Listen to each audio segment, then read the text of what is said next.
Okay, hello everyone. I hope you can hear me in the live stream. I'm Boris Buster from the Berlin Buster Social Club, and I welcome you to this online event.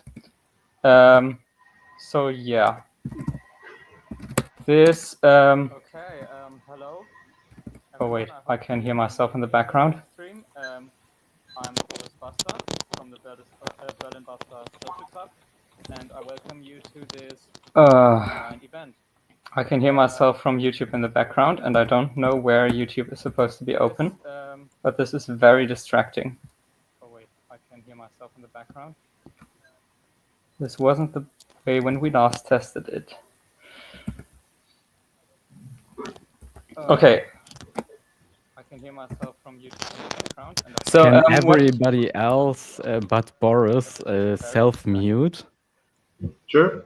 And please also close the YouTube stream when you are in Jitsi. I don't know if someone had that. Okay, sorry. Okay, I don't hear myself anymore. So, yeah. Hello, everyone. That was the real introduction.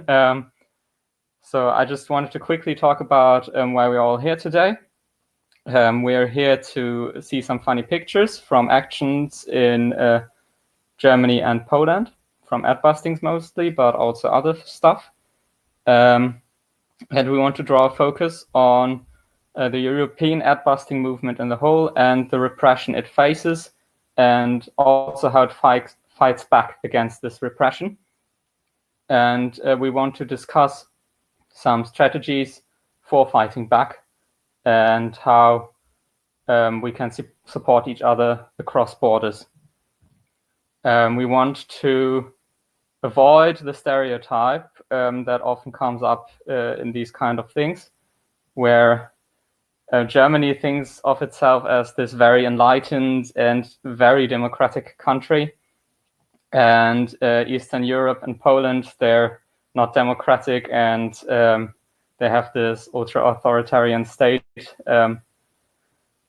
There is some truth to that, of course, but we will also see that there are a lot of parallels between Germany and Poland when it comes to fighting political activists. And that's why we chose this comparative view. And we're happy to have the people from Warsaw with us. So first, some quick words about the Berlin Buster Social Club. Who are we? What are we doing? We collect pictures, stories, and myths of direct action and adbustings, mostly from Berlin. And we write articles and books about it. And we have one book written. It's called Unerhört Adbusting gegen die Gesamtscheiße. And it was released with Unrast Verlag in 2020. So if you're interested in it, you can check it out. We also held more than 80 events in the last 2 years. And I just want to add the disclaimer that as the Berlin Buster Social Club, we don't do adbustings ourselves. So we're just sitting behind our desks and typing up what other people have done. So yeah, if you're interested in having us, you can always invite us for events, workshops, talks. You can find our blog at bbsc.blackblogs.org. And we also have an email address, bbsc@riseup.net.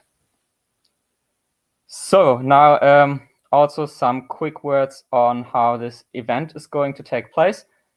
We have a table of translations of difficult words into Polish and German for those of you who might have some trouble with English. You can find it in the video description. It's a PDF file. You can just download it there. And we also have a chat that can be used for questions. Please understand that we won't be able to answer all of your questions because we're going to be discussing quite a lot ourselves. But yeah, we are not using the YouTube chat. You can also find the link for the chat in the description. We don't use the YouTube chat so that you won't need an account to ask questions. Okay, that's that. And we can start now. So yeah, I'll start by just having everyone introduce themselves real quick. Just tell me what you do in general. Don't go into details yet, and who you are. So let's start with you, Maya. Hi, can you hear me? Yes. Good. I am Maya, and I am a Polish activist. I mostly work for transgender people. I am a transgender woman myself, and I'm working towards bettering understanding of transgender people and the issues that we face in Poland on a daily basis. Okay, thank you. Bartek, who are you? Hi everyone, my name is Bartek. It's a pleasure to take part in the event tonight. I'm based in Warsaw, and normally I work as a journalist, as a freelance journalist. But since 2016, I'm very much involved into all sorts of street activism and direct actions. Yeah, I'm going to show you an example later on. Okay, thank you for being here. Klaus, who are you? Klaus Poster. Hey, my name is Klaus Poster, and I'm part of Soli-Gruppe Plakativ. We are a small collective. Our logo also. We are a small collective who is basically doing three things, like researching on adbusting cases and repression by like asking parliamentarians to ask questions to the government and read and study investigation files from law enforcement agencies. We do anti-repression work, like search cases of repression and people of adbusting, and we empower people to access their investigation files and show them, how to fight. And the third big thing we do is like raising publicity on individual and structural repression from authoritarian Germany, who face or who how do you call who chase free speech on posters. And thanks for organizing this event to the Berlin Buster Social Club. Yeah, your audio was gone for like some time of that, but great job on preparing that slide. So I think everyone should have been able to follow. But yeah, maybe you can sit closer to your router or something. I don't know. If we continue having this problem, we need to find a creative solution. Okay. So next up, I want to hear from Anna. Who are you? Why are you here? Hi, hello.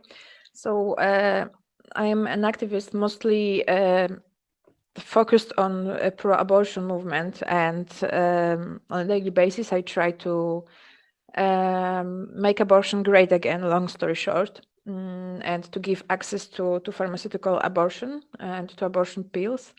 Because especially after the last verdict of the Constitutional Tribunal, the access to the abortion is pretty much restricted or gone.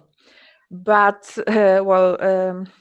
for me, feminism is also about anti-fascism and about queer solidarity, and that's why I'm now engaged in quite a huge process against me, considering LGBTQ plus rights, even though they don't apply to me. But yeah, the irony. I will tell more on that later. Thank you. And finally, Frida, who are you? Why are you here? Hi everybody. I'm Berlin-based activist and also sometimes using the tool of adbusting. And the last year I've been pretty active with the Soli-Gruppe Plakativ fighting repression. And so that's my particular reason to be here now. Okay, yeah, thank you all for being here. We're going to get right into the details now. And we're going to start with Anna. And Anna is going to tell us a bit about a particular action she had. But first, she will maybe show us some more pictures. I don't know exactly what she has prepared, but I need to show the pictures now. There were some technical difficulties. Yeah, you have to show photos with the names that start with the letter P. Maybe that's the easiest way. Yes. So, yeah, give me a second. of course.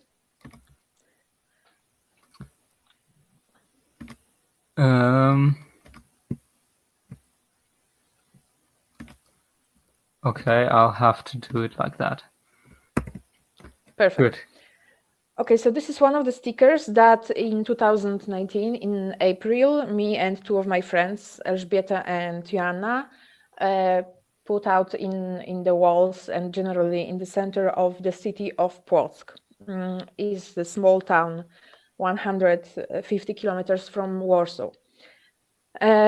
It was a reaction to a very homophobic installation in one of the churches in Płock. This is why we went there. We went to show that priests who say and show that being queer is a sin, and a sin as grave as, for example, murdering somebody, is just unacceptable. So we had those stickers.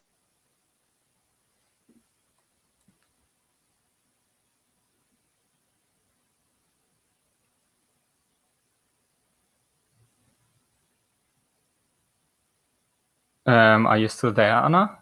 I can't hear you anymore.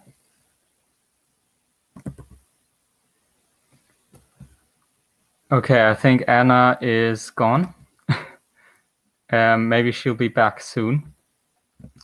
In the meantime, we can probably just we should just move on to the next person. So maybe Bartek can introduce us to his case. He did Adbustings and faced repressions for that.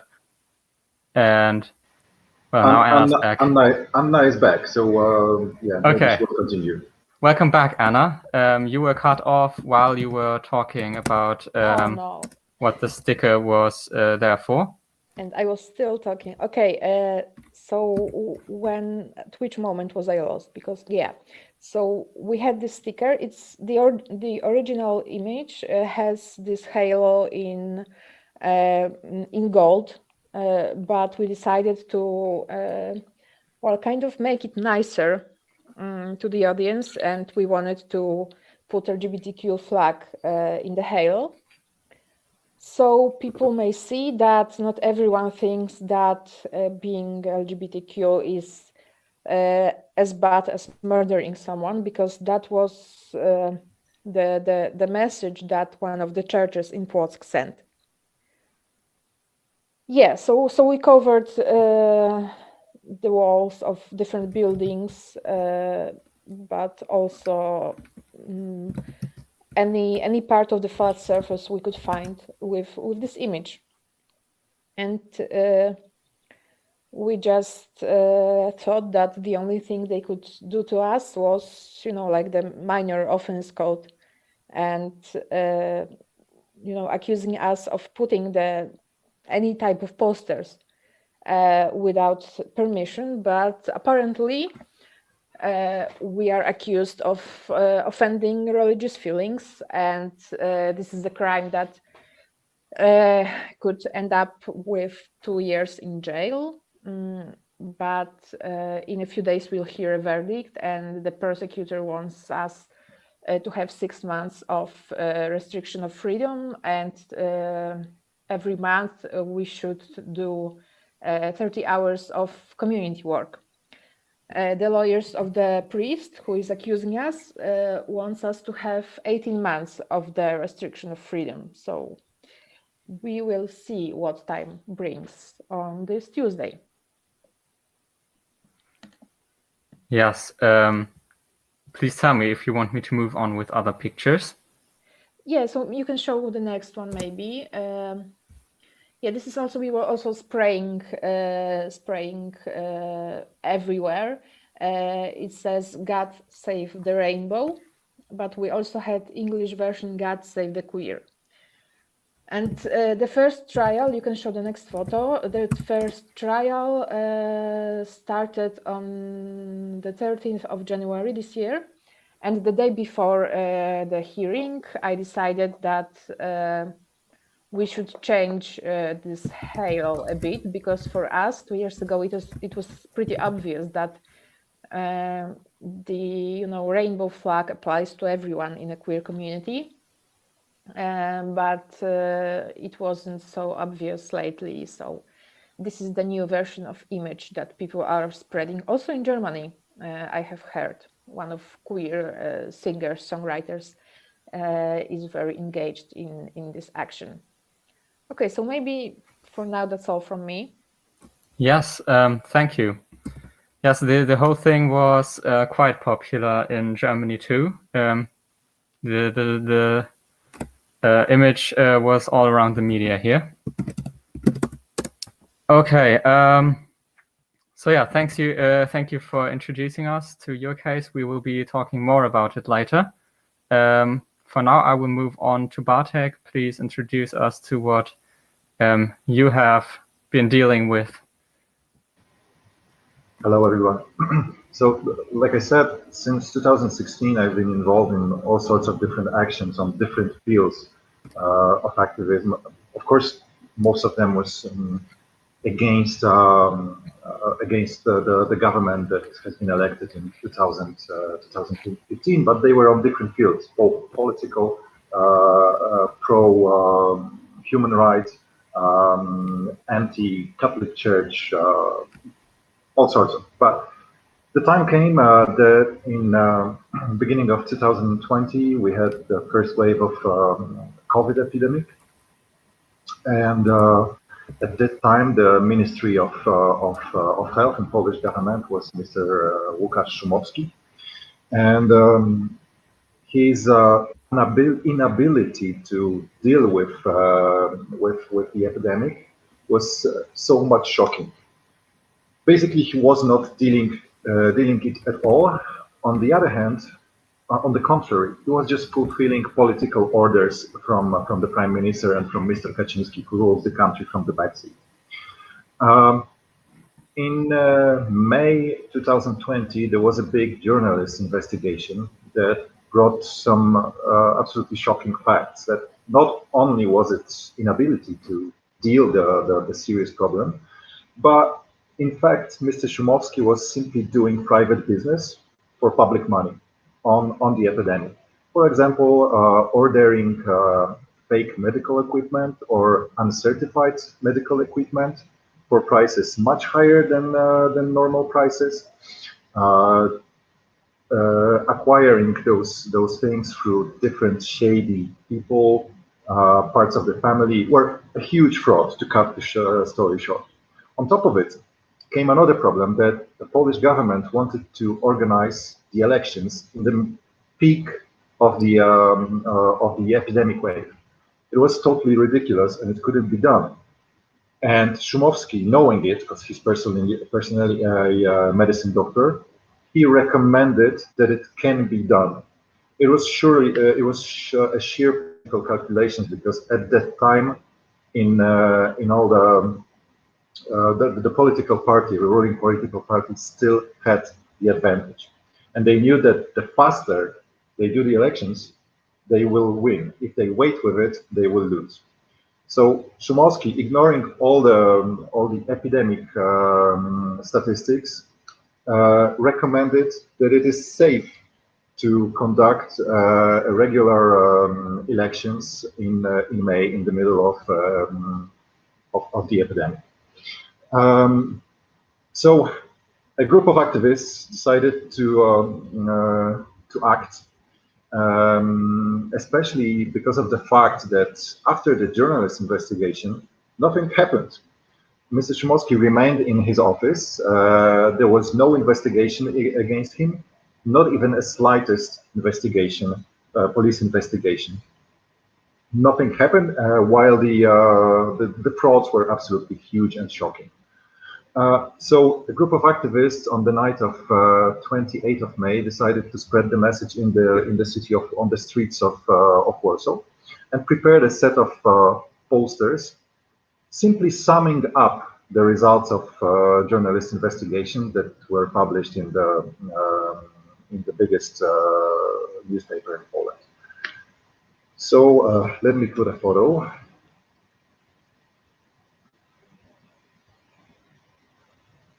So on this night, streets of Warsaw were on the streets of Warsaw, in the most busy places, roundabouts, entrance to the subway, bus stops.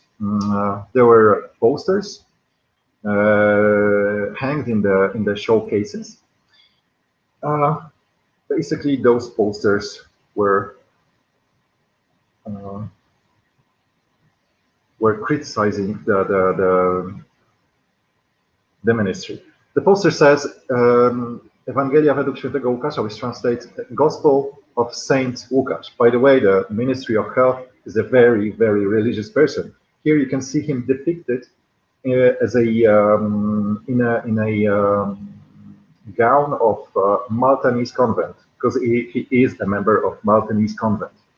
And underneath it, you can see simply those results of journalist investigations. So, number one, falsified statistics for COVID-19, then that he made scandalous recommendations for the elections, and then frauds on medical equipment, mainly the masks. And this is summed up with a charge that he should be presented with in any normal country, which is 155 KK, which is putting the public health at risk. And those kind of posters went all around the city. I will show you them in some places. It was done over one night. Along that came a short spraying party on the walls of Ministry of Health. Szumowinny is a play of words with Mr. Szumowski's name. Szumowinny means Szumo, guilty. And it also a bit resembles a word Szumowina, which means a person who is not fair, a person who is shady, a person who is a criminal basically. 1 second, Yeah. Bartek. Is there supposed to be a new picture right now? Because I still only see the first one. Oh, right. I saw. I showed a couple of them. You're still on the first one? Yes. Perhaps you didn't share your entire screen, or in just the application. I don't know.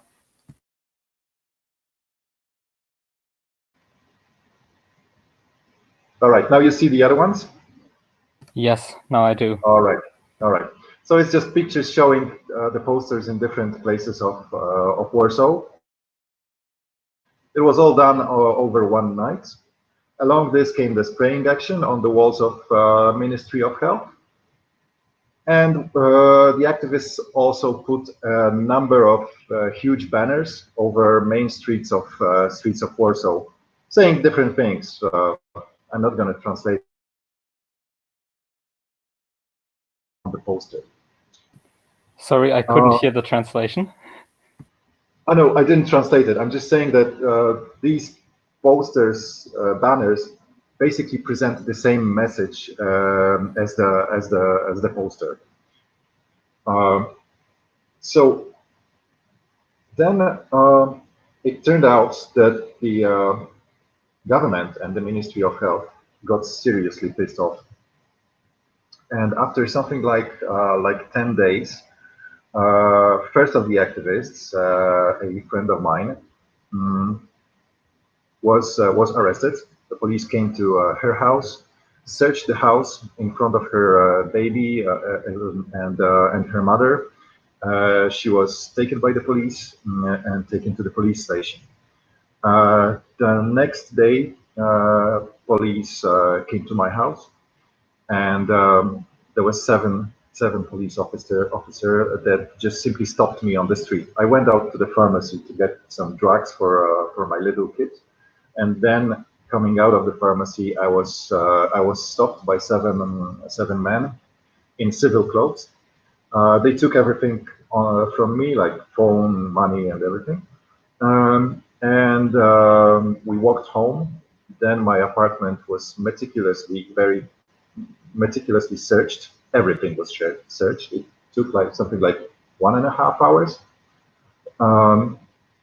They said they were looking for all sorts of electronic stuff and all sorts of things that could be used in a crime. A lot of things were seized by the police, all the electronic stuff, telephones, tablets, pen drives, memory cards, don't remember, whatever, quite a lot of stuff, along with money that I had in cash at home, something like 250 euros were taken away from me. Then I was handcuffed and taken to the police station where I was held for 24 hours. My friend was already there, so she stayed for 48. And we were presented with charges of theft and burglary at risk of 10 years prison. I guess that for the moment, I still have one more thing to show you. When we were released the next day, let me share the screen again.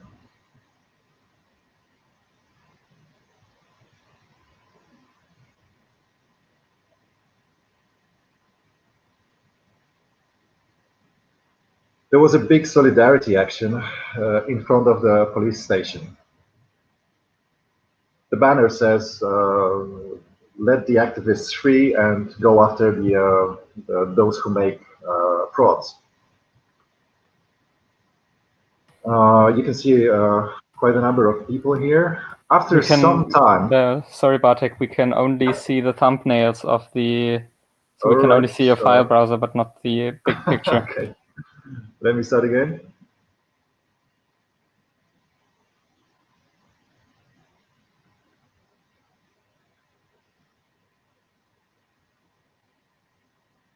Can you now see it? Yes, thank you. Yeah, so quite a number of people gathered in front of the main police station, the headquarters of Warsaw Police, with all sorts of different banners. That one says, let go the activists, go after politicians who makes frauds. And after some time, police started attacking the protesters. And it started to get a bit violent. Police started removing people from in front of the headquarters. You can see that, you can see on the pictures what they were doing.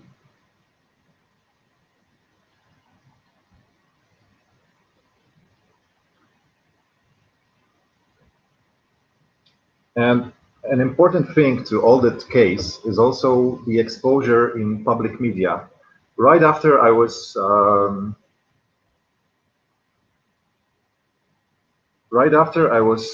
brought to the police headquarters, it was something like 6:45 in the evening.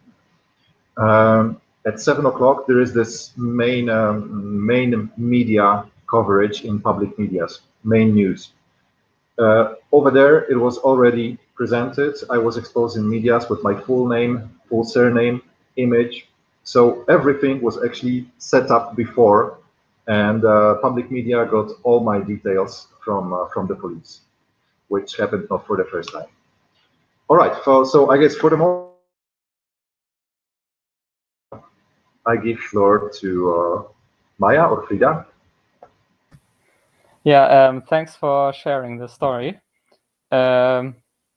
Yeah, so I want to rewind a bit and reiterate that the charges Bartek faced were not only theft, but basically aggravated theft. So an especially serious case of theft, also called burglary, And the reason for that is that the posters are not out in the open, but behind a case that you need to open. And this is actually very similar to the thing Frida had to deal with. So yeah, Frida, do you want to talk about what you did and what you faced? Yes, thank you. Thank you also, Klaus, for the presentation. Yeah, so in my case, there is the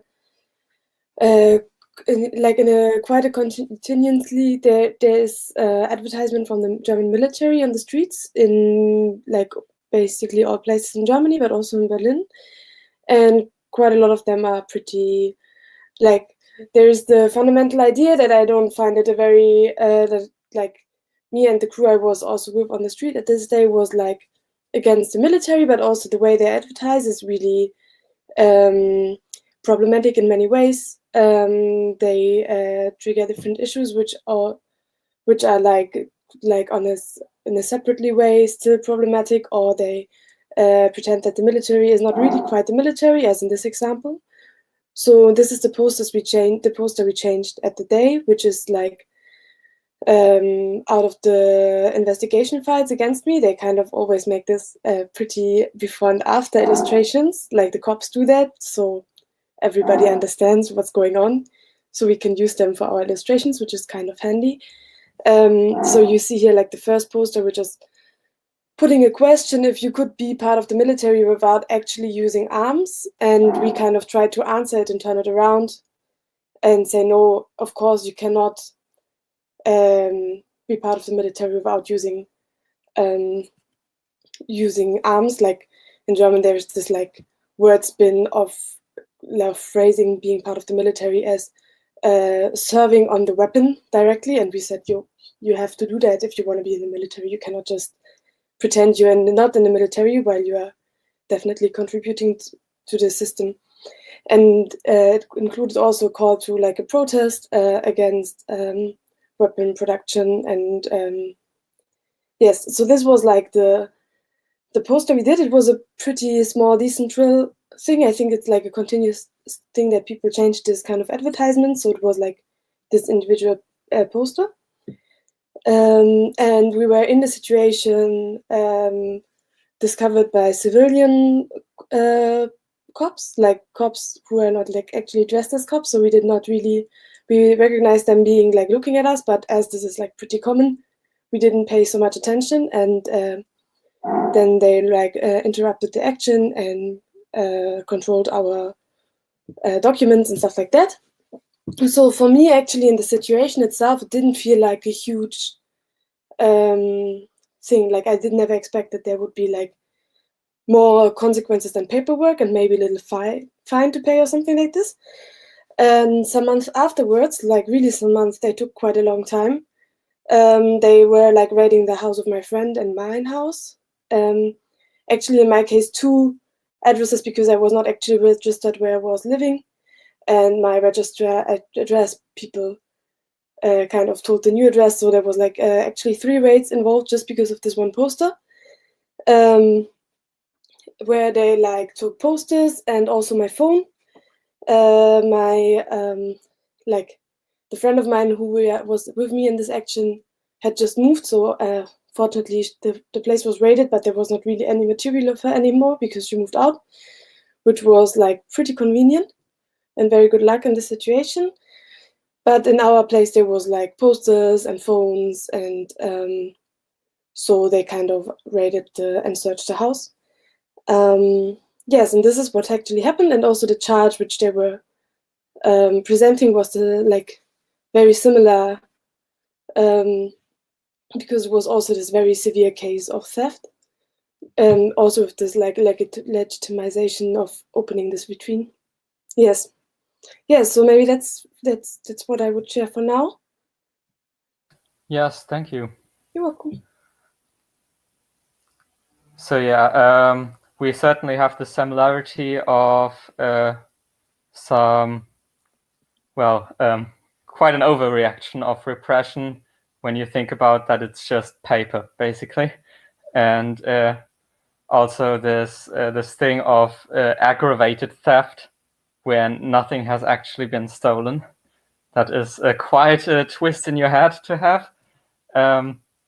But yeah, there are also some differences, and the main differences are the targets people in Germany and Poland choose to attack. So in Germany, we as the Adbusters Social Club, we often see that Adbusters like attacking the police and the military, and we think they like it so much because it gets the biggest reaction from authorities. They really don't like being attacked like that. And in Poland, people are attacking something else a bit more because it's a huge part of Polish society. And Maya, could you tell us a bit more about the Catholic Church and its role in Poland? Yeah, sure thing. I do have some pictures, but I'm not sure if they will be very helpful. Go ahead and show them. Okay. You can also talk about something else involving the pictures if you want. So you can share like the larger LGBTQ protests currently happening and how it all ties together with the church. Can you see the picture? Yes, now? Thank you. Well, this is just a simple graph that is showing the context of how the church and far-right organizations are sort of intertwined with politics and how this influences the current situation in the country. I divided those into two periods, which are when far-right, which currently has the government, was still the opposition. And currently, from about 2014, 2015, the current far-right party, Prawo i Sprawiedliwość, is creating the government. And the church is everywhere in that. So basically, Poland is extremely Catholic.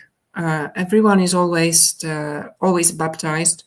There is a huge stigma connected to not being not going to the church, not being a believer.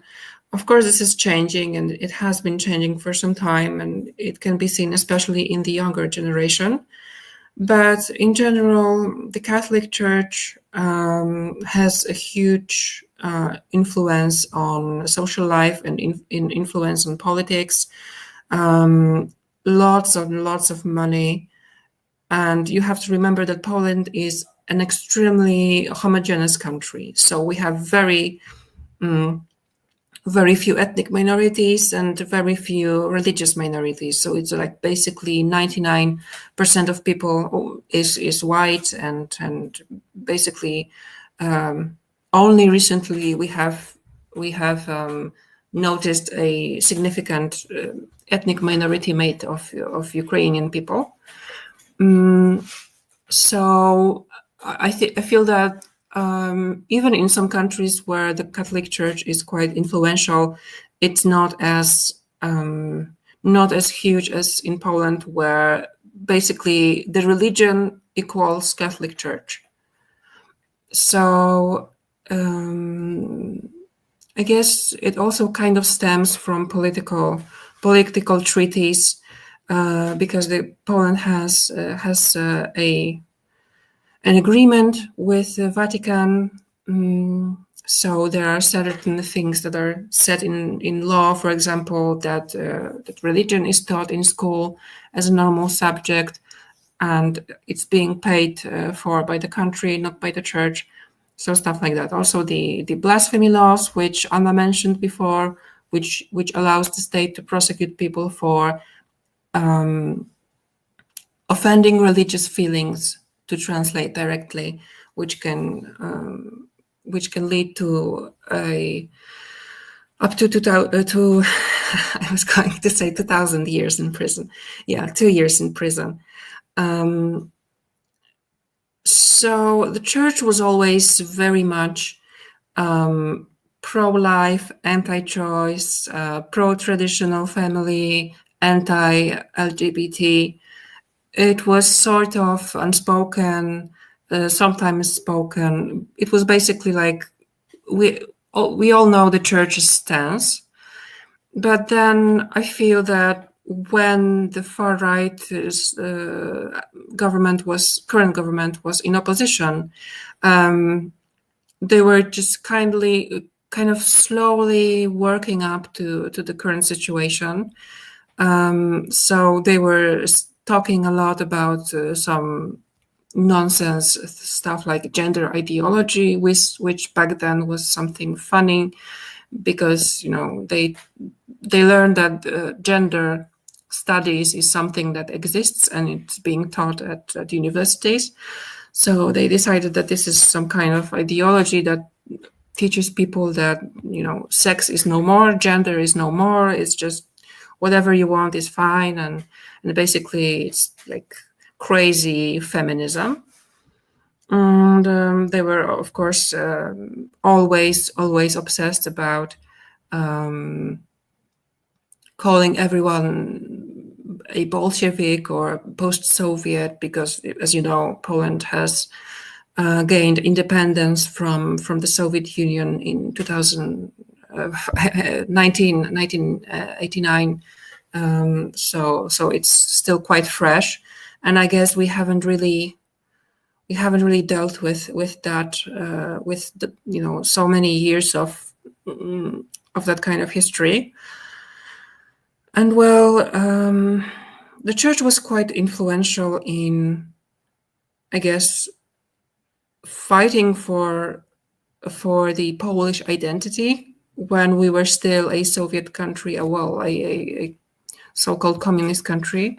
So I guess the church has this idea behind it that it's kind of fighting for Polish freedom, and Poland equals church, and it's just deeply ingrained into our sense of nationality. But actually, when all of that was happening, the gender ideology idea and stuff like that, and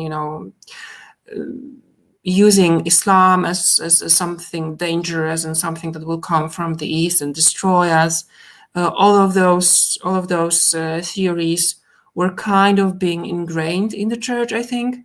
And when in 2010, when the airplane crash in Smolensk happened, when the president and the first lady and 96 people altogether, including many leading politicians, died on site, almost immediately the far right just jumped on the idea that it was not an accident, it was not a plane crash, it was a deliberate attack.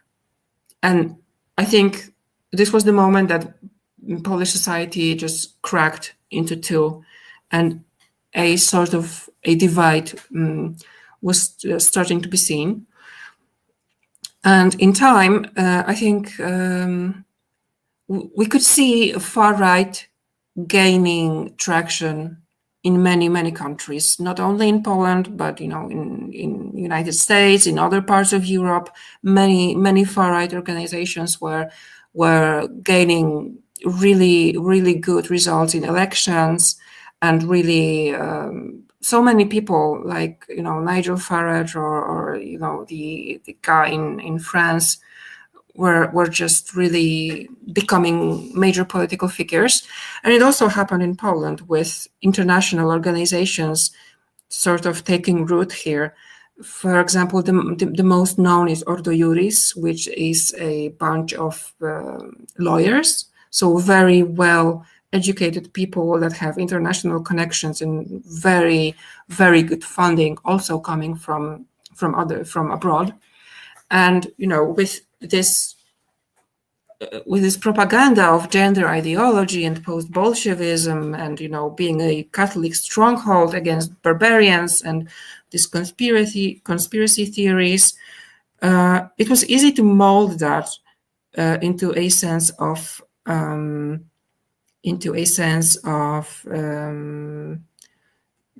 danger, and just looking for enemies everywhere.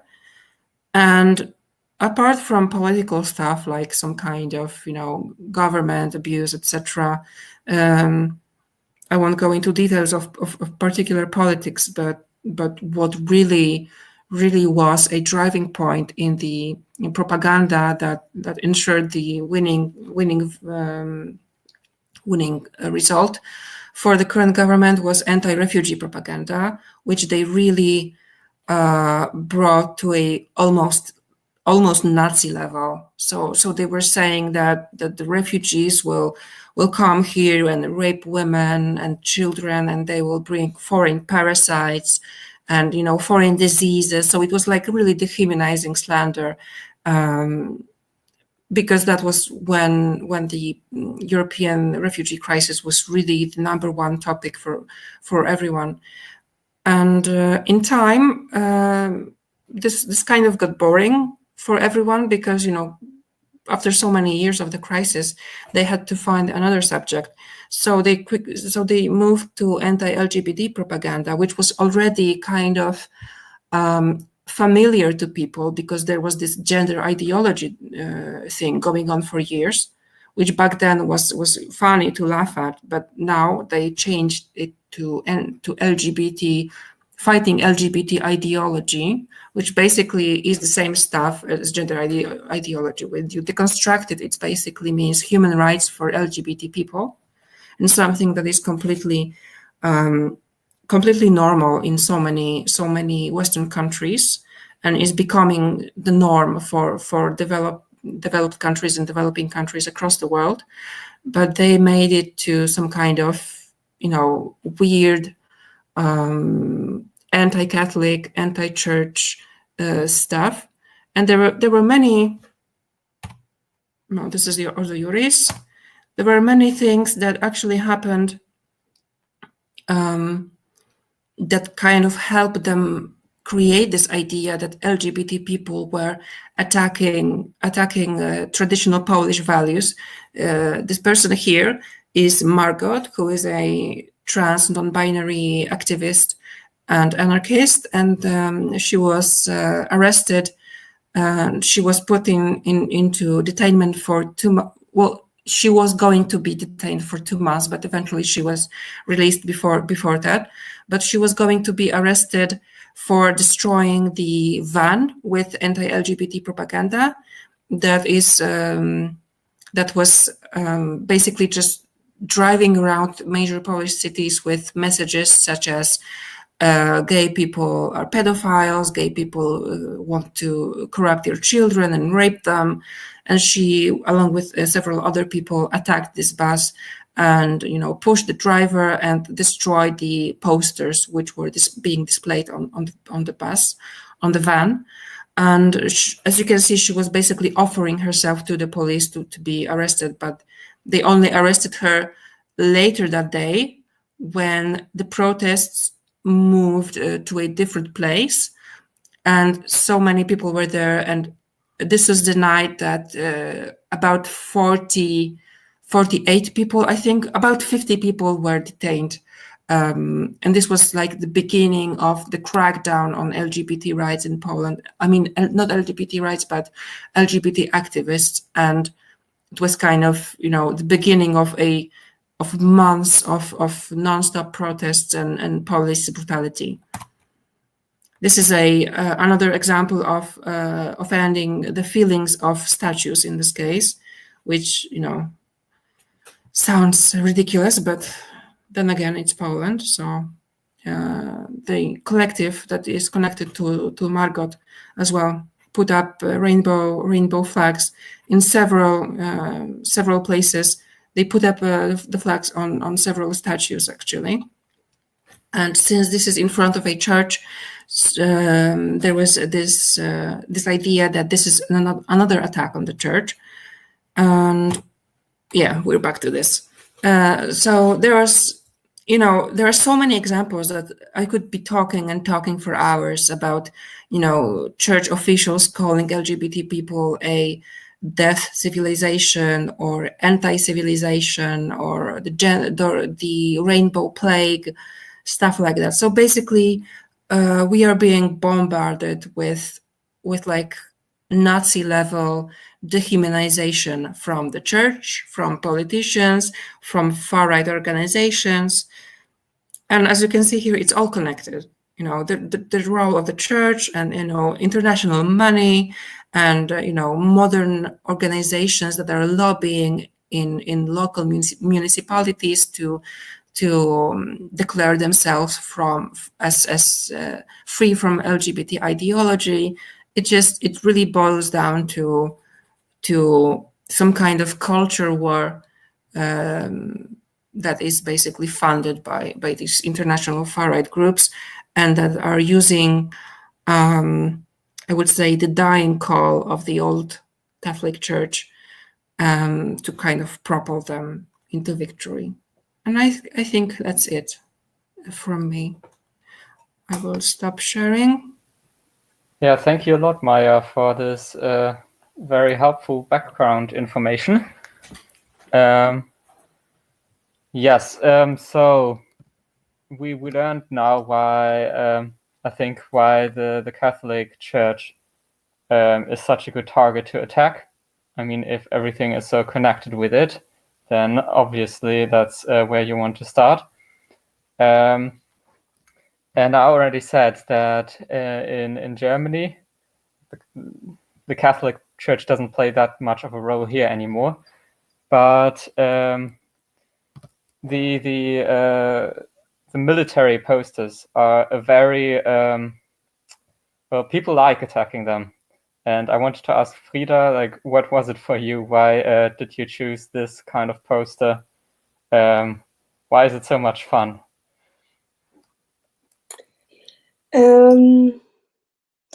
Yeah, I think actually for me it is not so specific.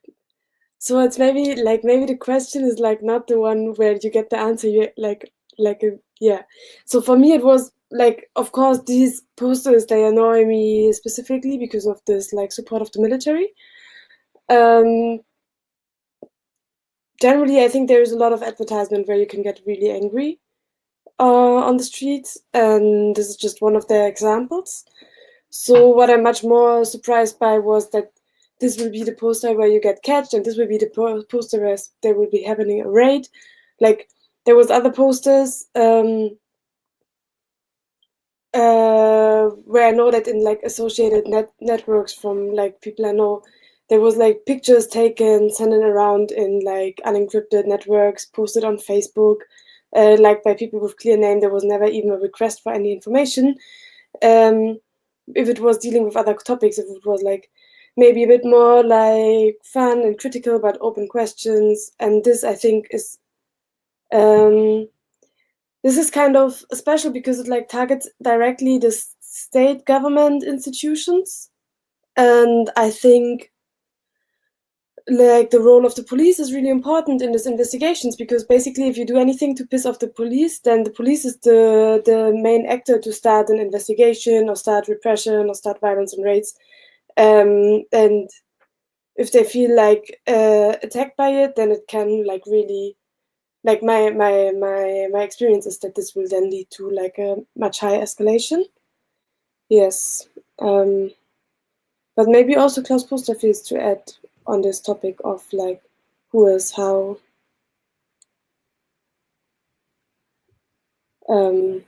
Like which topics are Yeah, how in which. Yeah, I think what Frida said is absolutely right. Thing. Can you hear me now? No, you're sadly cut off. Fuck it. I'm already on wire, on the wire internet, so not anymore wireless.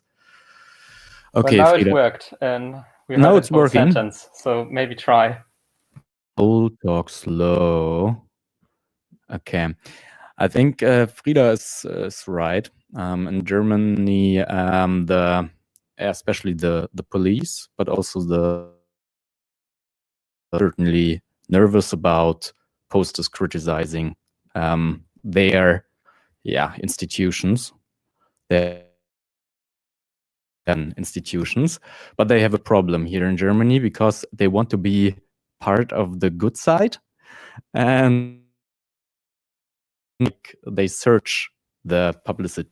Klaus, you're really cut off. Sorry.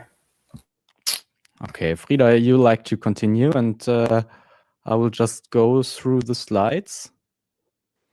All right, I will try. Yeah, so what is interesting about this advertisement, I think that's what you were starting to go into, is that they kind of try to be on the side of funny, cute, democratic people, and it does not really quite work out very often.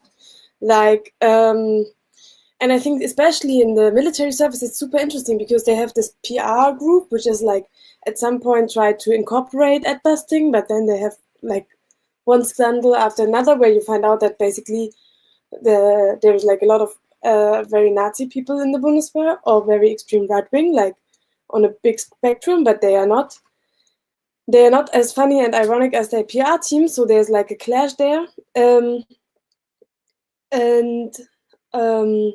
For example, they kind of try to advertise with the idea that you could be like against them, and that would be like the freedom they are defending, and that's why we need them, so that they defend us being against them. So it was really like somehow I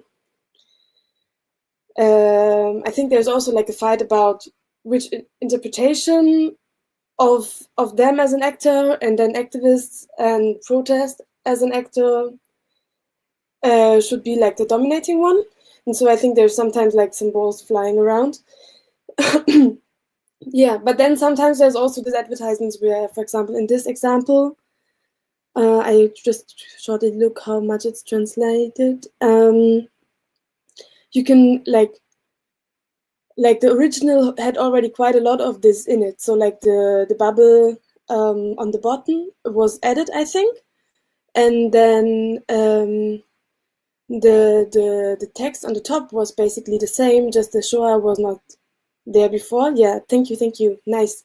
But it was water, so they had like they also, like similar to the poster which I changed, they wanted to make this image of Bundeswehr or like the military just be like a normal workplace where you work and you learn something. But at the same time here, the connotation of the gas, it's like really, really obvious. For a lot of people, it triggered the idea of the Nazi history and the Shoah. And it's like, really, you have to not be very creative to it. It's very, very, very obvious. And this kind of, yeah, but now I'm losing a bit track of the argumentation. Yeah, I just want to add real quick that in German there's this idiom, gas, water, shit. And it's basically used to describe like the job of people working on water pipes and like people declogging your toilet. I don't know what they're called in English. But basically this job description of them is in German Gas, Wasser, Scheißen. And it sounds very similar to Gas, Wasser, Schießen. So they replaced the shitting with shooting. But yeah, the gas and shooting, that's that brings up the Holocaust in your head. Yeah, so this was a huge scandal, this poster. Maybe you can go to the next picture, Klaus. Can you hear me? And Anna, can you hear me?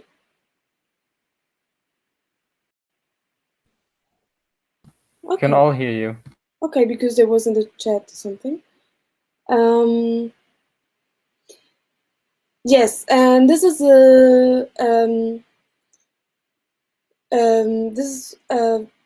very interesting because it like kind of it's like a extract from an investigation file, and where they like describe why they do this investigation, why it's so important to them, and all these investigations are led with the description that it's very, very bad theft, like this burglary theft of breaking into glass vitrines. But then when you see what they write, there's like adbusting is understood as the alienation or redesign of advertisement in public space in a manner that changes the initial meaning of the that's even not the part I mean. Sorry, I was lost. It's not really my part. Like, because in my case there was in a file and I thought we put it there. They don't like to be made ridiculous, but also in one part of my file they also were describing that one part of it being so important was like that it was anti-militaristic and anti-repression, and so that would I was kind of confused. I'm sorry. Yes, so that's about the topic, how we think it's so important. for them to persecute it. And we see similar things with adbusting to police and to security services, that we also have the impression that they care pretty much. Yes, thank you.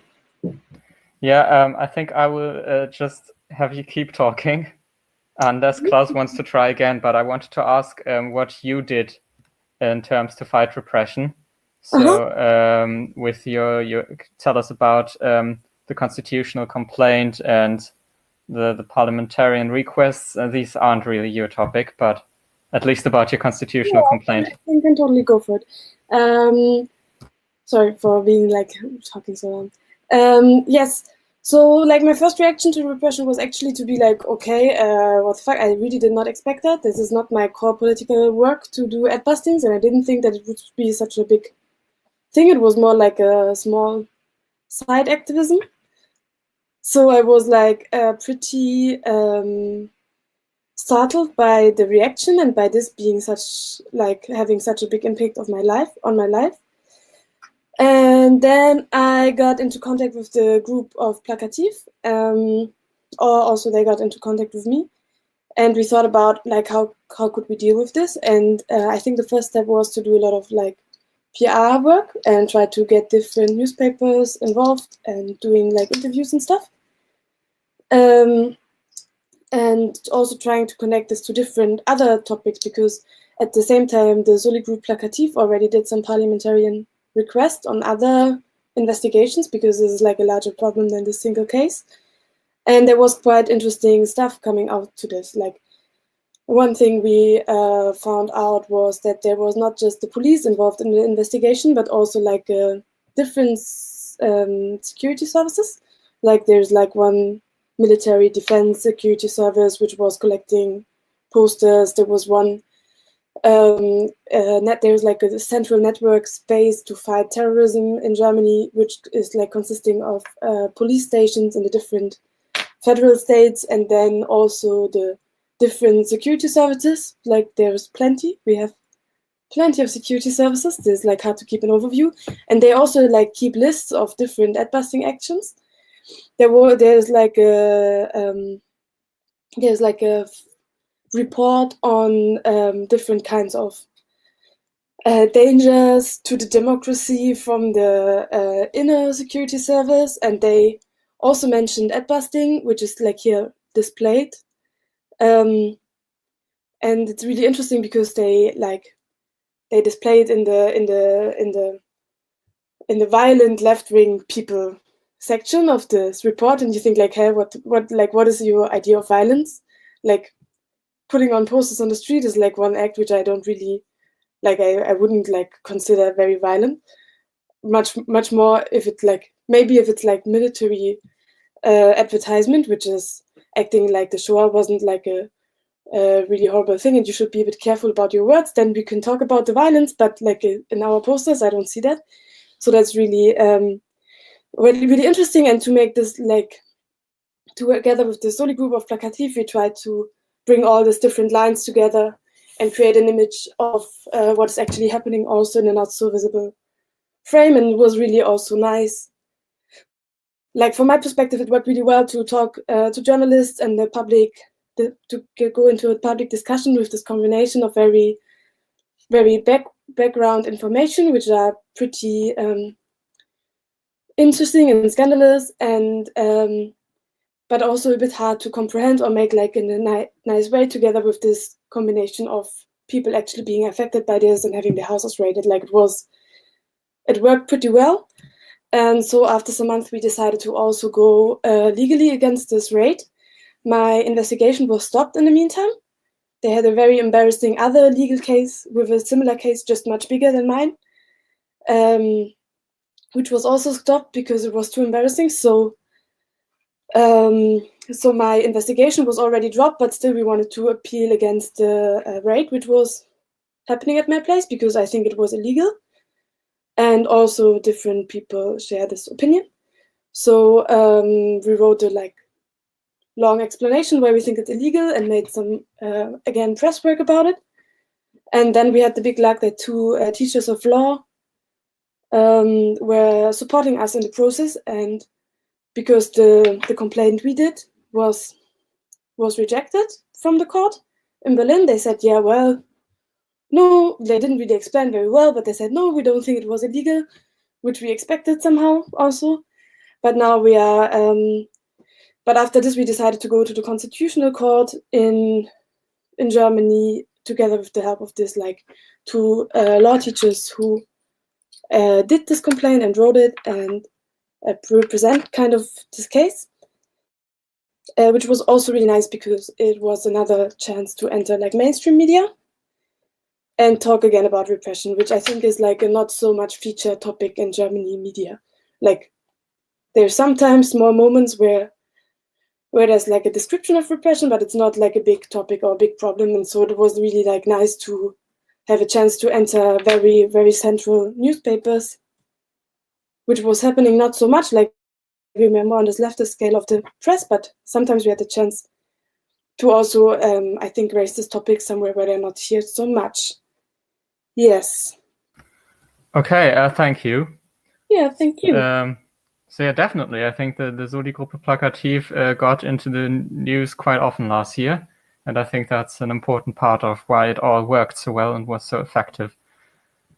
So I'm not sure how well Anna's connection is working, but let's try it out. Anna, here. I don't know if you yeah, I can hear you. Nice. Perfect. So you have been in court several times now for your stickers.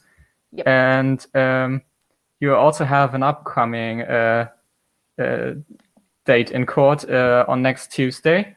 So I would love to hear about how you defended yourself so far. There are some interesting things you learned, and maybe also what people can do to support you on Tuesday. Well, first of all, the turning point was in May 2019 when the day after our friend Elżbieta, she came back to Poland from a trip abroad. The police raided her home. And do you hear me? Because I'm not sure. Yes, we do. Okay, good. So police raided her home, and she's kind of a hoarder. So she had like floppy disks from 15 years ago, and it was all taken by the police as an electronical device of her computers, mobile phones, everything. And they were looking for stickers with the Holy Mary, with the rainbow. So she just gave them to them. But anyway, they took her to Płock, so 150 kilometers, only to get her naked, search her, do a squat, cough, everything. Our lawyer came after her. So she was not alone in all of that, and people started. Well, the important thing is that our Minister of Interiors of this time, Joachim Brudziński, who is now in the European Parliament, he was tweeting about this case, like almost live. So we know he was personally engaged in the case. And it was all political from the very beginning. So yeah, he was because he wrote a tweet that the 50-year-old woman from Warsaw was arrested, blah blah blah. Our friends, matched this with something Elżbieta posted on Facebook this morning, that the police is at her home. And she won't be available via telephone or messenger because they are taking everything away from her. So people realized that she was the person responsible for the images of Holy Mary. And our government had a huge backlash because of that, because people started printing out the images, and maybe Boris, you can show some of the pictures called Solidarity Action. For example, Solidarity Action number 1. Yeah, sure. The image became very, very popular. And it was just like, people decided that it looks prettier this way. So maybe, you can show picture number 2 because it's from the gay church in Berlin, actually. So yeah, it was everywhere, all over the world.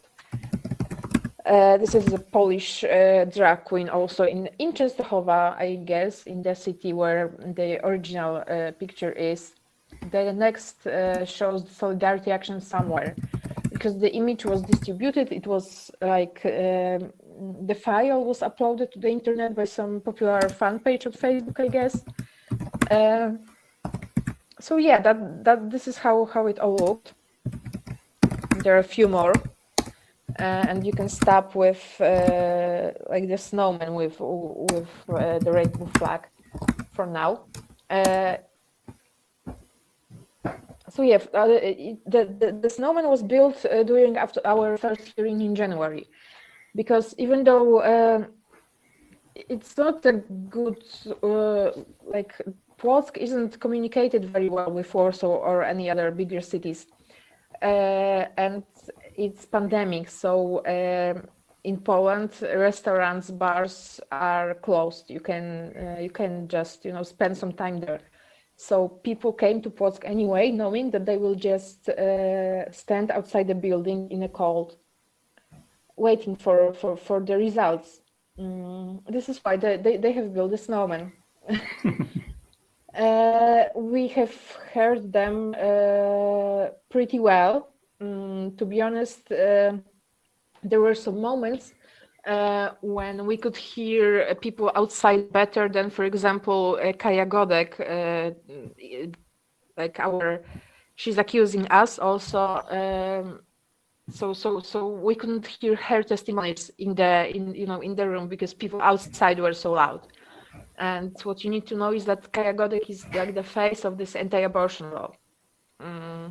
She was then a candidate in the elections to the European Parliament.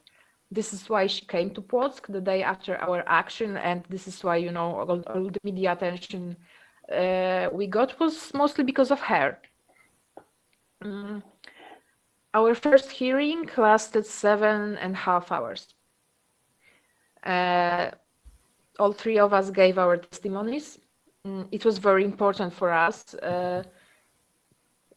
Personally, I was very prepared. Like, I printed out lots of quotes of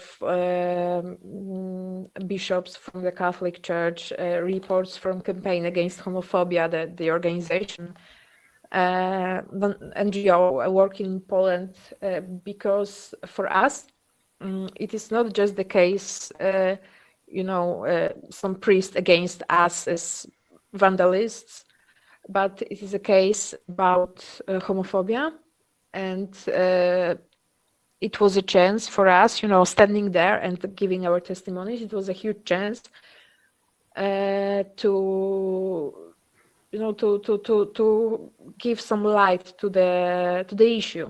We had a lot of media attention, and we wanted to use it in the best way possible.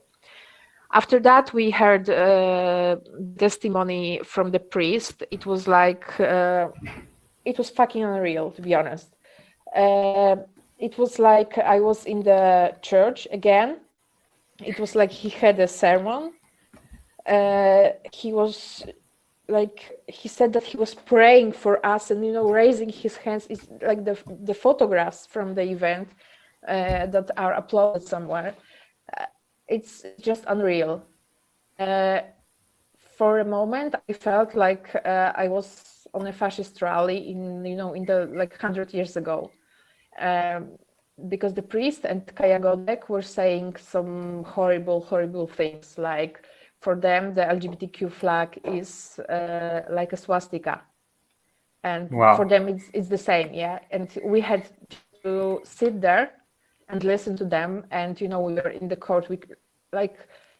If it was someone in a public transport, I would punch a guy in the face, but then we just had to sit and listen and stay calm, and it was very, very horrible. They were Oh, the priest said, for example, that for him there is no such thing as sexual orientation, only man, woman, and deviation. Kaya Godek said that we are hypocrites because, well, I had a list of queer kids who committed suicide before our action. And she said that we are hypocrites because we are, talking about those suicides. But at the same time, we are protesting against conversion therapy. The thing that is considered like a torture by World Health Organization. And, it's 2021. And in Europe, we are discussing that conversion therapy, maybe it's bad, maybe it's good. I mean, for them, it's something obvious, yeah. So we have to I don't know, to show what's in their minds. So for us, this process was very, very hard. I felt like I was running in a marathon. But we felt that we already won something because the process got some huge media attention worldwide. And because of that, because we were trying, to show where the problem is, that it isn't about only the pictures, we could just get some more information about homophobia, about problems that LGBTQ people face on a daily basis. When we had some interview, for example, to the Italian Rolling Stone, we decided that we will be talking about the case, but when the journalist wanted to talk about the situation in Poland, we took like the person from Foundation for Transgender People, because that's how we understand solidarity and allyship. To just give space and voice anytime we can. And yeah, the second hearing was 2 weeks ago, almost, I think. It was on the 17th of February. And we only listened to one person that is an activist living in Płock, and she received many threats from Catholics because people were thinking that she was the author of those posters. So, well, it was just an evidence how people react, because she quoted some horrible things, messages that she received from people identifying themselves as Catholics. So for us, it was like a proof that where our intuition was good, and that what this priest did wasn't only a single action, but the part of a bigger picture. And we gave our ending speeches. I mean, the lawyers from the opposite side, the priest again, talking about swastika and all the other shit. If you want some, yeah, this is me on the first hearing. It was a pretty epic moment, to be honest. I'm just realizing that because I had a possibility to point all the moments when Catholic Church in Poland is just preparing a ground for a fascism. So this is apparently bigger than I ever thought it would be. Especially on the second hearing, when we gave our ending speeches, our lawyers were amazing. But I think also the three of us, we did amazing job.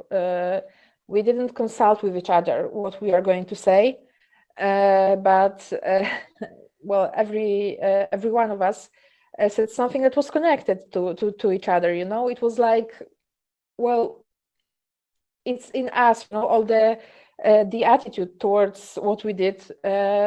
It's the part of our daily life.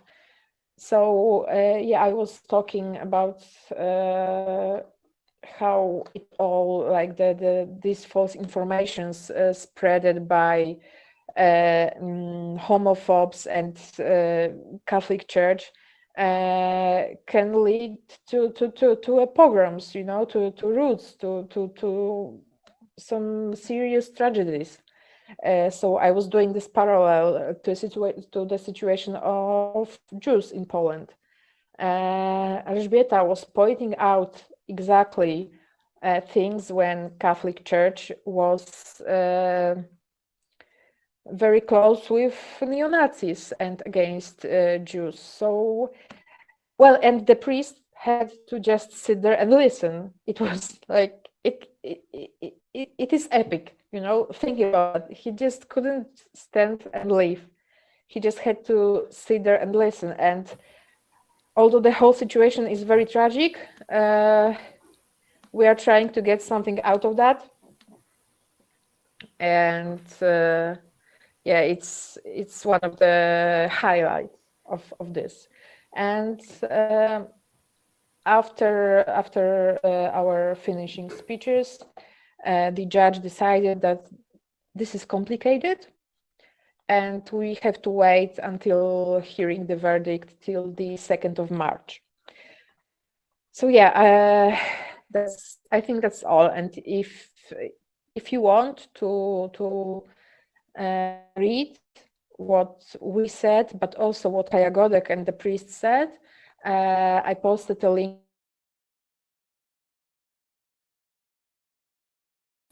Oh no. So yeah, I don't know where she posted the link, sadly. Does any of the other people know? No, okay. I think maybe in the chat room, maybe somebody could check, because I couldn't really, like, I didn't open it yet. But somebody posted in the chat room a link on support Polish. Anna is back. We couldn't hear where you posted the link. Okay, so it's on my Instagram account, which is it_glitter. And there I have a link to Google Drive in my bio, but I will just post it in our chat so people can just go straight there. Yes, so our social media guy will post it in the chat. Good, thank you a lot. Yes.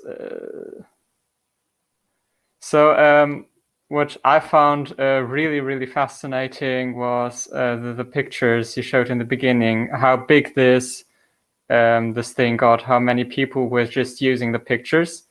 And yeah. I mean, the simple act of using the pictures is what got you into this, right? So they could face similar stuff for this. I think not now, because it was the time of elections. That's what was important.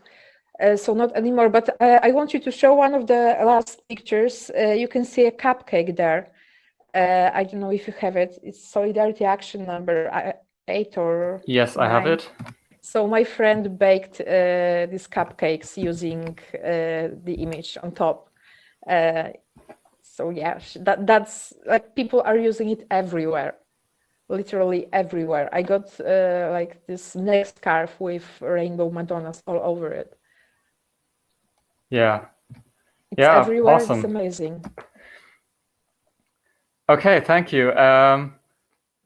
I want to move on to, well, actually I wanted to move on to Klaus, but I think we could give it a last shot. And if it doesn't work, Frida has to talk again. But about people doing something on the streets and taking up a topic of repression. There was an action in Berlin lately. So yeah, maybe you can talk about that, Klaus. Okay, Frida can talk about it, Klaus says.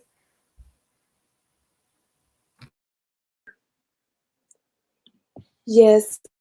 But maybe, Klaus, do you feel like putting the pictures again, or should I do that? I can also, I think.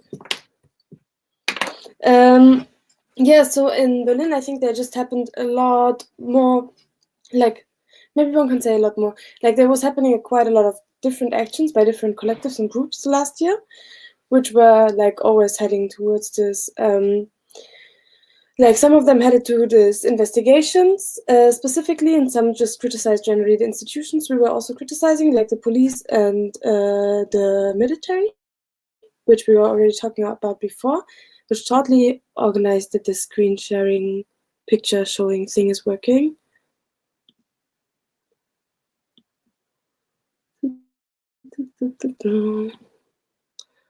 Okay. Do you actually see that? I never really tried that out. I don't see it yet. Okay.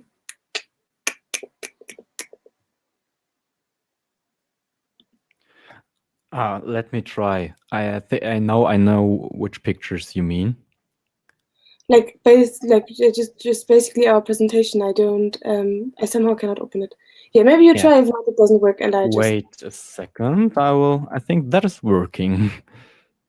Okay, so basically there was one big campaign by the police again, which was strongly criticized, where it was also again about this narrative of being like a very diverse, helpful institution for society, which we which was kind of opposed by this action, by like criticizing them of supporting right-wing tendencies in society, by reproducing police violence and sexism and institutional racism all the time.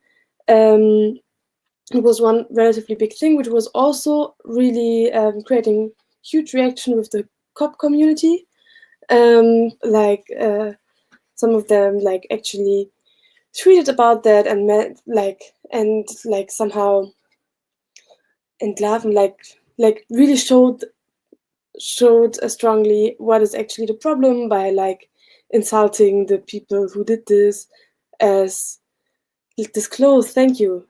By to be looking down on people and being like kind of nasty, disgusting, or something like this. Yeah, perfidious, inhuman, and poor. And no chance the strongest tool of the state of law against the perversion is copyright law. So you're like, hey, what the fuck? Like, it's fundamental freedom of speech, but anyhow. So they like he got really angry, and there was a lot of cops who shared this opinion. And then there was also action. So and he's the spokesperson of the Berlin Police Union, so he's quite a big figure who's in the media all the time. Yeah, thank you. But there was also other actions which were more specifically facing the repression that happened when we put in the constitutional complaint. There was like a gallery of old Adbustings somebody put in the city where the court is. So and there was different posters like in a kind of gallery where you could see all of them were once like mentioned in files of investigation, so you could like see them all again, which was really, really nice. We don't have pictures of this, I think. Then there was one which talked about the I see in which line they are. There's one which was at the main station of Berlin, which criticized this this terrorism defense center, which I mentioned before, for listing Adbustings as if they would be like a terrorism act, and demanding that the security service deletes itself. And then there was a really huge action against police, which celebrated that there was a decision from one Staatsanwaltschaft, like the one state lawyer. No, you cannot say that. There's state attorneys, so a state attorney made this decision. And so they decided that somebody could not be raided because they said, hey, like, why do you want to raid his house? He actually didn't do anything. So, like, we don't see anything which could be, like, used in a legal case against this person, because people because they claimed if you put your own posters and you design themselves, there is actually no offense. So there was a group which was celebrating this by putting a lot of self-made posters against the police all over the city. Actually, I also wanted to show a short video clip, which is unfortunately in German, because this was like a more multimedia approach. They didn't just put the posters, but they also did like a press conference where they put the poster directly in front of the police station to show them how like that they should not persecute this, and like to be also, and also they did like a huge letter action of sending this decision to all the police stations in Berlin to say, hey, come on, now we have an official decision, so just like leave us in peace. But I think I will not do that now because this like we already are a bit like behind. Yes, and I think like, so too. I will post it into the chat for people who are interested and who speak German. I'm sorry, I cannot. Yeah, for anyone interested, you can check out the blog of these people at abschaffen.noblogs.org. Our social media associate will post it into the chat. But basically, they created a whole blog page about it, and it's very interesting. Okay, yeah, thank you, Frida, for explaining that. So yeah, I think to summarize what has been talked about so far. Oh no, I wanted to get back to Bartek. There was the final thing, namely, what did you do? What did you do to get international attention on your case and kind of fight your repression? Yep. So what happened next, actually, about after when we were arrested and given charges? There was quite a big solidarity actions. Same like in the case of Anna. Those posters were online, so everyone could. It spread everywhere. People were walking with these, putting it on walls, putting it on bus stops everywhere. Oh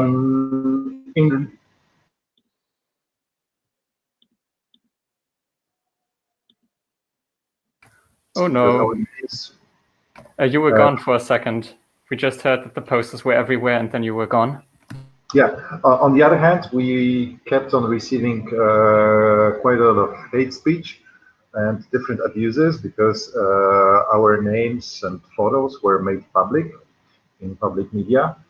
And then, but at some point, it went even outside Poland, the solidarity action. There were a group of activists in Italy that put posters in front of Polish embassy. Posters were concerning our case, but also LGBT case. There was a nice poster with a Pope sinking in the rainbow water, and it was saying the rainbow plague will come and kill you. Yeah. So, and of course, then all the international institutions got involved. And it's a funny case because I work as a freelance journalist, and through my career, I used to travel to some strange places in the world, namely Democratic Republic of Congo, Western Sahara, Uzbekistan, and I was reporting about cases of people persecuted over there, different kind of activists, opposition politicians. And Amnesty International was always a source of information for me about the local situation. And then all of a sudden, we became it turned around. Amnesty International was acting in our case. There was I can show you. Let me put it on.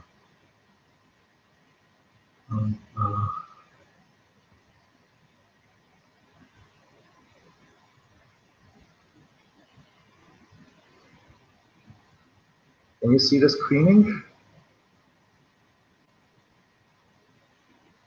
Can you see the screening, guys? Yes, yes. Yeah. So that's the petition that made Amnesty International, because you know the charges that we were presented with are totally ridiculous. 10 years of prison, theft with burglary for putting posters and banners on the streets. It was Amnesty International together with Helsinki Foundation and a couple of others made a big solidarity action. The petition of Amnesty International went actually all around the world. You can still sign it if you want.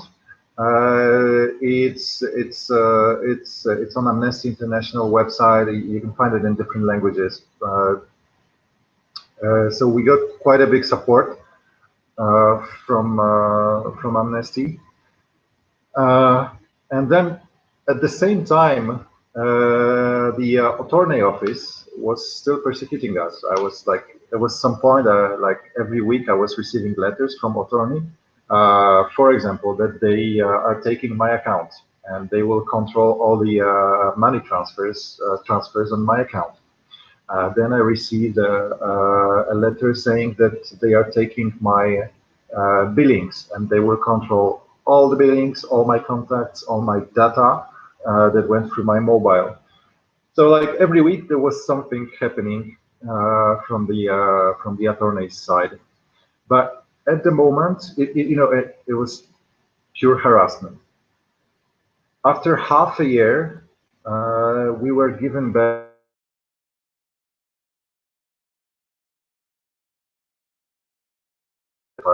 after half a year. After half a year, you were given what?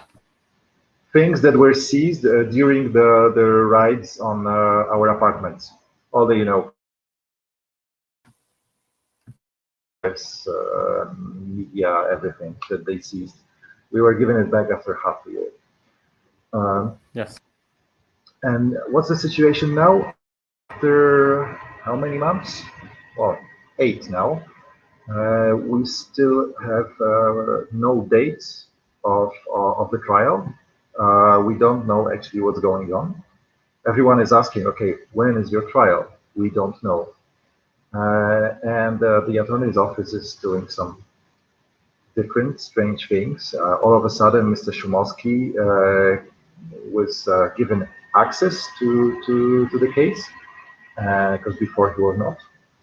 And so it all gets a bit messed up and strange, and we're still waiting for the date of the trial. But the important thing to sum up with is that our cases, I mean, Anna's, Maya's, mine, are not the only ones. There's lots of similar cases around Poland, most of them in Warsaw, because it all focuses in Warsaw, but not only. And there are lots of activists that were presented with all sorts of charges, minor offenses, but also criminal cases. And many of them are ongoing. Yeah, it's getting more and more rough, more and more severe. And at the same time, police brutality on the streets is, they are randomly using gas. They are beating, fighting, taking people away to distant places without informing, basically kidnapping. It's what it should be called. You are taken away from the street and taken away in an unknown direction. Your phone is taken away. You cannot contact people, and they take you, for example, 50 kilometers out of Warsaw. That's what happens in Poland. Working as a journalist, those are things that I was describing in strange countries like Western Sahara or Uzbekistan. I have never thought that we'll be facing the same in the middle of Europe. So yeah, I think that's all from me. Let me stop the screaming. We just got a question from the chat. If there's a way to support you with money, if there's a bank account or something. Well, so far, there's a question: what is billings? All the details of your connections that you've made with your mobile, not only telephones but also data, your contacts, numbers, everything. The question about money. A good thing about the situation that we haven't still talked about is that we have a good bunch of lawyers that are protecting us, that are working with us, and they mostly do it pro bono. They are defending activists. So far, mostly they are winning the cases. But the ruling party is more and more controlling the judiciary system and removing the judges that are not cooperating. So everything might change. For the moment, we didn't do any how do you call it? We're not raising money for our case because it's within our possibilities, and well, we are working with our lawyers that work pro bono. Probably at some point we will be moving the case to Strasbourg Tribunal, and at that point we will need money. But on that I will keep you informed because that's future. Okay, thank you. Thank you. Yeah, so someone in the chat also mentioned that there were Adbustings in solidarity in Berlin as well. These were actually the thumbnail of this event. Oh yeah, and there's a picture. Yes, that actually leads me on to the next question. So to summarize what we heard so far, there seems to be like two major ways in which you fight repression. And we've seen this both in Poland and Germany, that on the one hand, you have to defend yourself in court and you have to deal with legal matters and official stuff like that. You can contact Amnesty International and ask people to sign petitions. You can do these parliamentarian requests that the Soli-Gruppe Plakativ is doing. And on the other hand, there's doing actions on the street in solidarity when people use this rainbow Madonna image everywhere. And we also had solidarity at Adbustings in Berlin. And just generally people showing up to the court case and standing out in the freezing and having to deal with repression themselves, with police violence.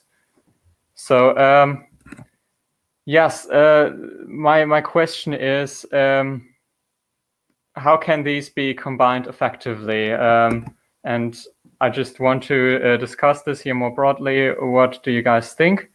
And Anna wants to talk about that. Yeah, I just wanted to mention one thing because on the second trial, we were very stressed. I almost fainted in the front of the building. But people outside did such a great job because, well, they came from different cities, like 300, 400 kilometers from Płock. And they had this sound system, which wasn't very huge, but it was enough. And just in the moment, because they also had a live stream from inside the building where we were. And just when we started watching video files from CCTV from our action, which were very boring because it's like, you know, small city at 3-4 a.m. and from time to time there was only one of us just, you know, walking in front of this camera. And just when we started watching this from outside, from you know, from behind the window, we just hear Madonna singing "Life is a Mystery," and then like a prayer starts. And well, we just couldn't stop laughing. You know, fortunately we had our face masks. After that, they played Ave Maria, and after Ave Maria, it was Sissy That Walk from RuPaul. Then some punk songs about ACAB and how a Polish church has a bad influence on everything. So it just, you know, it was such a great mix. Also the lyrics of these songs, Lily Allen, fuck you. So you say it's not okay to be gay. Well, I think you're just evil. You're just some racist who can't tie my laces. Your point of view is medieval. I mean, it was just perfect. So it was this amazing solidarity action outside. But also it is important to share the image and, you know, to do anything, to be honest. I mean, it's what our lawyer said to the other side during his final speech. He said something like, you know what, you already lost the case, because this image is now known worldwide, and that's it. And you can do anything right now, but it's over there, it's out there, and it's everywhere. So you can just, keep putting this everywhere. You can, I don't know, have a T-shirt with the Holy Mary on it, print it on, on a mug. You can print some stickers. You can just use it whatever you want, as long as you don't make money on it. And maybe someday you can meet someone from Poland on the street, and they will just know, and yeah, it will be perfect. And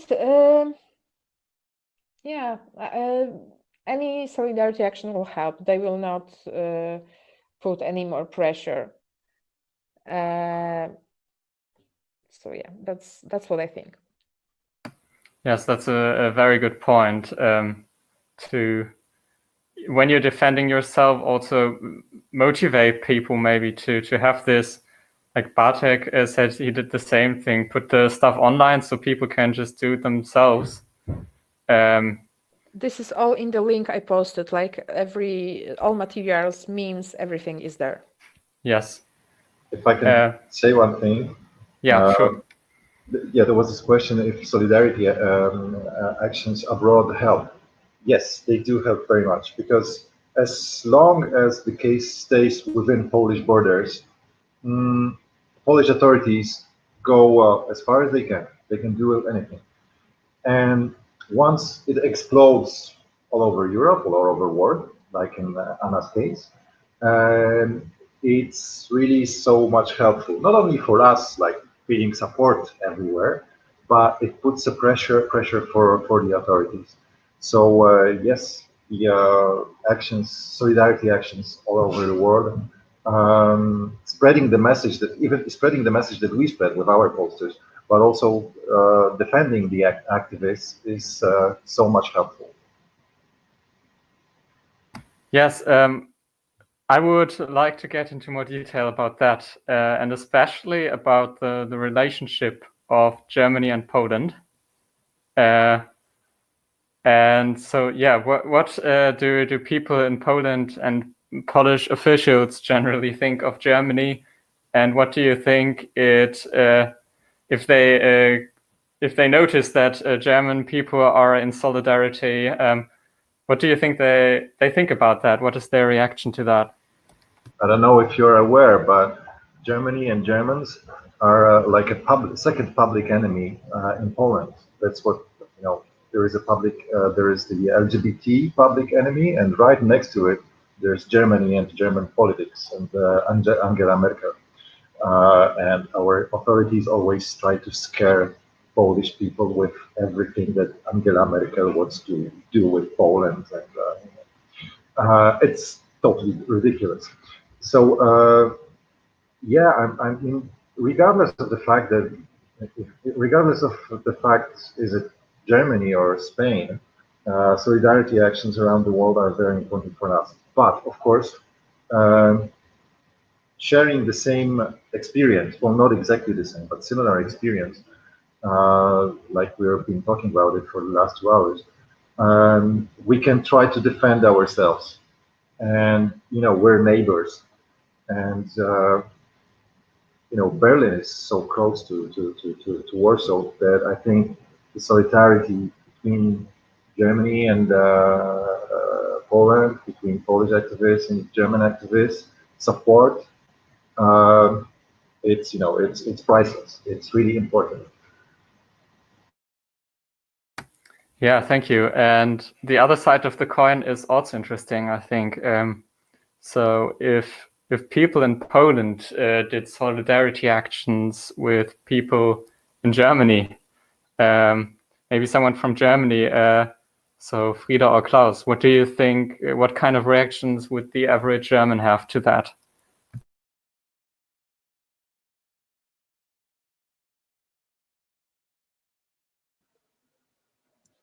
Yes. This average question I'm a bit overwhelmed with, but for me, I think this exchange is really, really interesting. And I think for me, from the perspective which we have, or which I have here, I feel like this opportunity of like seeing what you are doing and trying to get inspired or learning from it, for me, it's really, really important. And to see what is like to have a perspective which is a bit more broad than one of the bubbles in which we are moving as activists a lot, or which I experienced, that there is like very different contexts and people doing a lot of different things, but actually the visibility is especially high if it's like in a very close surrounding of oneself. So that for me is one of the things which I appreciate a lot, and I think it can be very helpful, because then I think, especially in the situation of facing repression, like this idea of creativity and using different tools and finding an idea of like how to strategically use a situation and what to do is really important and a really important asset. And so that's why I see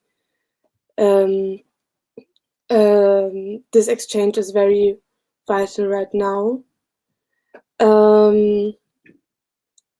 About the solidarity action, I think it's always nice. I think for me, I think it's a little bit like for me as a person being like more like newly affected by kind of stronger repression than just like opening of a legal investigation, which can be like also. I feel like in this. It depends a lot if it's like necessary or not necessary, and how it could be. Like, it depends a lot on the specific situation, what can be done. And I think everybody has a good feeling for that. Like, and I mean, I think in this fight where it's about a certain symbol to spread that, it makes so much sense. And for us right now, I really find it's like making sense to see, in this case of, for example, of Bartek, where we can see there are similarities of the strategies to exchange this and say, okay, we can tackle that maybe in a simultaneous way and criticize that this happens not just here, but like in different places at the same time, and so be like more efficient and have more global understanding of what we're criticizing. That I find very helpful. Or like, yeah. Klaus, would you like to add something or try to? Yeah, let me try again. Can you hear me? Can you hear me? So far, it's good. Okay. Yeah, I think this basic thing, what Boris, what you also stated at the very beginning of this event, I want to pick up again. Like, I think it's a danger that if there would be, or if there is solidarity from Poland with Germany, I think there's a danger, especially in media and also in left-wing media, that yeah, there's this like, okay, we don't want Polish circumstances here in Germany, so stop repression against Adbusters in Germany. I think there's danger, but at the same time, it's also a chance and a question, I guess, of how to do the media frame that. So there could be a chance that it's like, okay, like asking or reflecting upon this notion of anti-Slavic racism by seeing, okay, there is solidarity here in Germany. There is a very strange situation about criminalizing ad-busting stuff, but not also, but yeah. And I think what is also what can be seen that here in Germany, like we all, yeah, somehow we won some fights. There were no house raids in 2020 again because of ad-busting.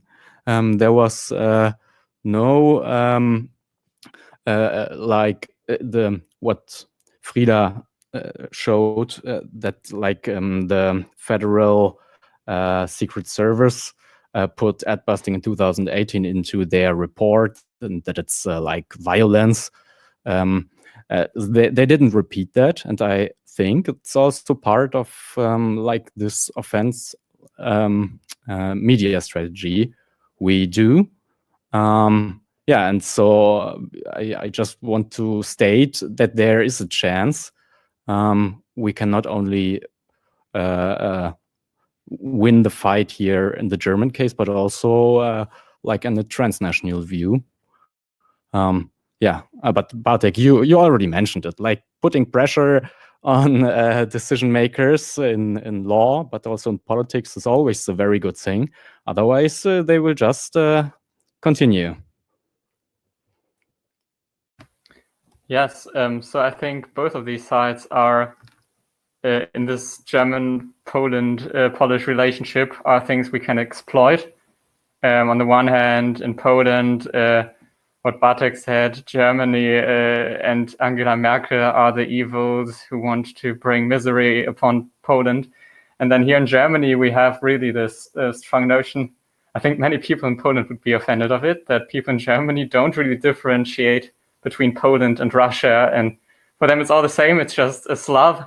And basically, the idea is that they don't know how democracy works just because they're Slavs.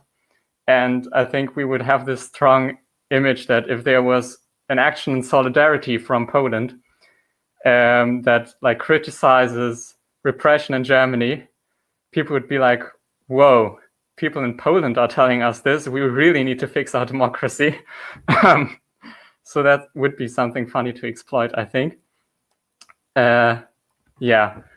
Okay, I think I want to wrap it up here and summarize a bit. So I think we all got an image of why it could be very useful to have this solidarity across borders. And I think it would also be very useful for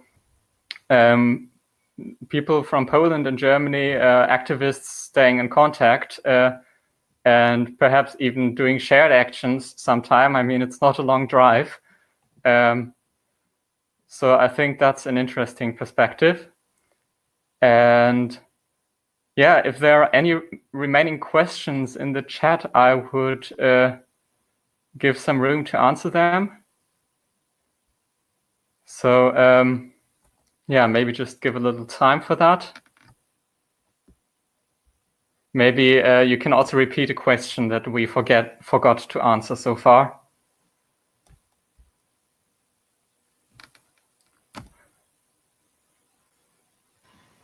Do we have any that we didn't answer?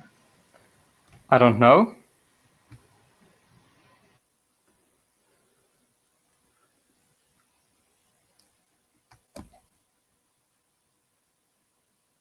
Okay, so I think there's nothing coming there. Thank you all for being here. Thank you for everyone who watched this. And yeah, we are, oh, Klaus Poster wants to talk still. No, I just want to say thank you to you guys from Berlin Buster Social Club to invite us here. And yeah, and like to find this case and bring us together. Thank you very much also for the moderation, Boris. I think you did a good job. And sorry for the technical issues, especially I faced. Yeah. Okay, and someone from the chat wishes Anna good luck in court. I definitely do the same. Good luck. Okay, and so let me just say thank you from our side. Great thanks for organizing this and for inviting us. I guess it will be a first step for our cooperation, maybe doing some actions together, hopefully. So let's stay in touch, and great thanks for the meeting tonight. Okay, yeah, that's it. We were the hosts were the Berlin Buster Social Club. You can check us out in the internet and book us for maybe organizing something like this again. Maybe after this whole COVID stuff is over and we could have it in person. So yeah.